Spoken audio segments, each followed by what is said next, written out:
Assalamualaikum warahmatullahi wabarakatuh. Halo teman-teman semuanya, perkenalkan nama saya Rasma dari Fakultas Hukum Universitas Primagraha.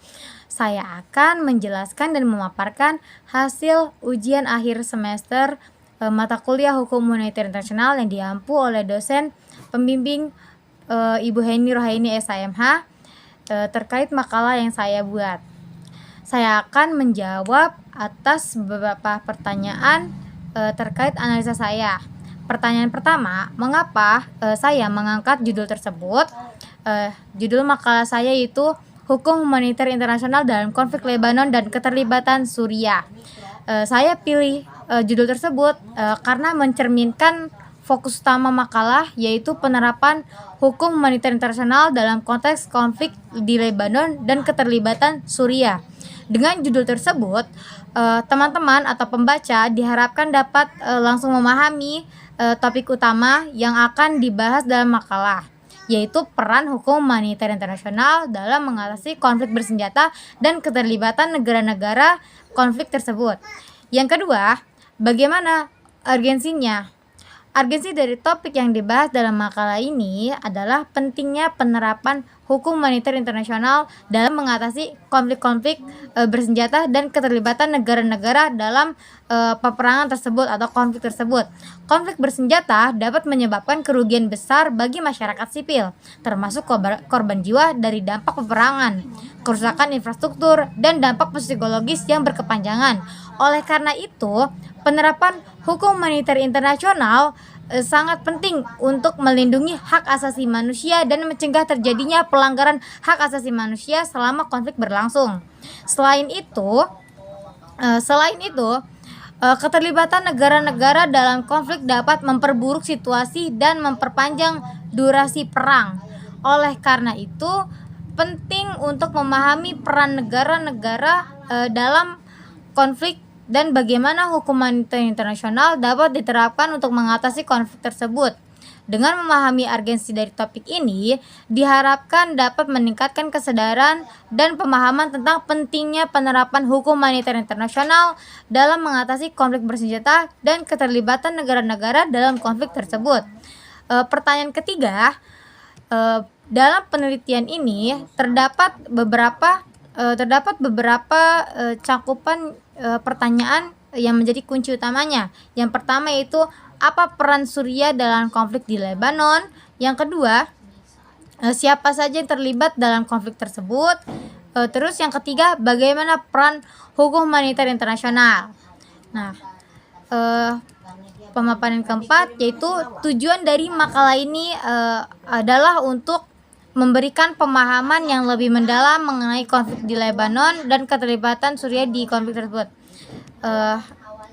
Untuk hasil pembahasan, dari isi pembahasan dalam makalah hukum humaniter internasional dalam konflik Lebanon dan keterlibatan Suriah itu mencakup beberapa poin utama, yaitu latar belakang konflik Lebanon itu membahas termasuk faktor yang memicu konflik tersebut dan peran pihak luar dalam konflik tersebut. Yang kedua, keterlibatan negara Suriah dalam konflik Lebanon, menjelaskan peran Suriah dalam konflik di Lebanon termasuk kedekatan historis antara kedua negara dan upaya Suriah untuk mempengaruhi situasi di Lebanon. Yang ketiga, pihak-pihak yang terlibat dalam konflik di Lebanon itu membahas pihak-pihak yang terlibat dalam konflik di Lebanon, termasuk Israel, Hizbullah, dan dampak konflik terhadap masyarakat sipil.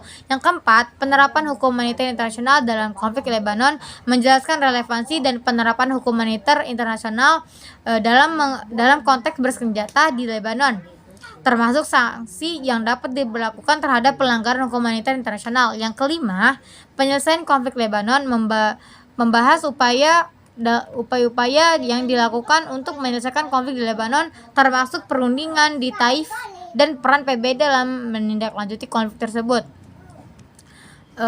Perlu diketahui ya teman-teman, makalah ini memberikan pemahaman yang lebih mendalam mengenai konflik di Lebanon, keterlibatan Suriah, serta relevansi penerapan hukum humaniter internasional dalam mengatasi konflik bersenjata di wilayah tersebut. Menjawab terkait 3 rumusan masalah.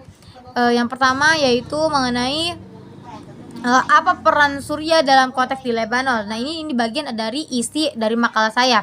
Nah, peran Surya dalam konflik di Lebanon sangat signifikan. Surya memiliki kedekatan historis dengan Lebanon dan telah terlibat dalam upaya mengaruhi situasi di negara tersebut. Surya telah mendukung pihak-pihak di Lebanon yang menciptakan polarisasi politik di negara tersebut.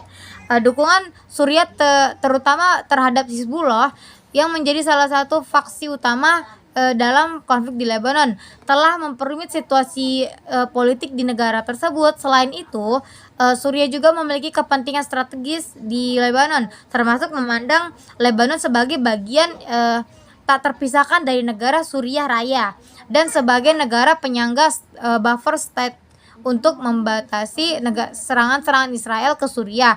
Keterlibatan Suriah dalam konflik di Lebanon telah menjadi faktor penting yang mempengaruhi dinamika konflik di wilayah tersebut. Pertanyaan kedua dari rumusan masalah yang kedua, siapa saja yang terlibat dalam konflik di Lebanon? Beberapa pihak yang terlibat dalam konflik di Lebanon antara lain yang pertama Hizbullah, kelompok Syiah Lebanon yang memiliki pengaruh besar di wilayah Lebanon Selatan dan mendapatkan dukungan dari Suriah serta Iran. Yang kedua, Israel terlibat dalam konflik bersenjata dengan Hizbullah, terutama dalam konflik pada tahun 2006. Yang ketiga, Suriah terlibat dalam upaya mempengaruhi situasi politik di Lebanon dan mendukung pihak-pihak tertentu di negara tersebut. Yang keempat, masyarakat sipil terdampak langsung oleh konflik bersenjata dan polarisasi politik di Lebanon. Masyarakat sipil ini adalah korban yang benar-benar menjadi korban dalam terjadinya suatu peperangan atau konflik bersenjata ya teman-teman.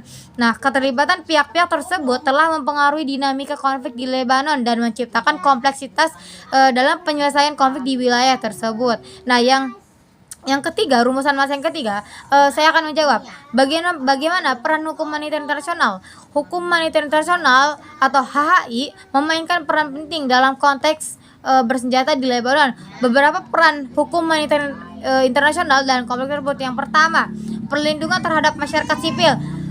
Hukum humaniter internasional bertujuan untuk melindungi masyarakat sipil yang tidak terlibat langsung dalam konflik, termasuk wanita dan anak-anak dari negatif konflik bersenjata. Yang kedua, penegakan aturan perang.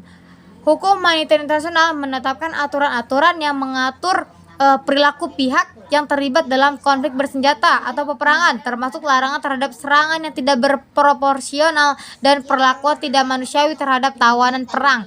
Yang ketiga, sanksi terhadap pelanggaran hukum humaniter internasional. Hukum humaniter internasional memberikan dasar bagi pemberlakuan sanksi terhadap pihak-pihak yang melanggar aturan-aturan hukum humaniter internasional dalam konflik bersenjata, termasuk pemberian kompensasi kepada korban perang.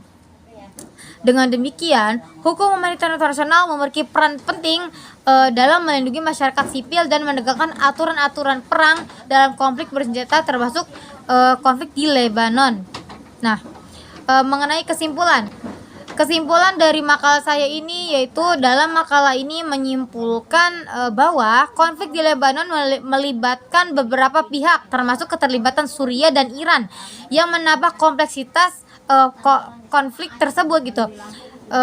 Kedekatan historis Suriah dengan Lebanon serta upaya Suriah untuk mempengaruhi situasi di Lebanon menjadi faktor penting dalam konflik tersebut. Selain itu, penerapan hukum humaniter internasional dalam konflik tersebut juga menjadi perhatian utama dengan sanksi yang dapat diberlakukan terhadap pelanggaran hukum humaniter internasional. Upaya penyelesaian konflik melalui perundingan di Taif dan peran PBB juga menjadi bagian penting dalam menyelesaikan konflik di Lebanon. Mungkin ini saja yang dapat saya sampaikan dan saya paparkan atas hasil analisis saya terkait makalah yang saya susun. Atas kekurangan dan dari penjelasan saya mohon maaf. Ini saja yang dapat saya sampaikan. Wassalamualaikum warahmatullahi wabarakatuh.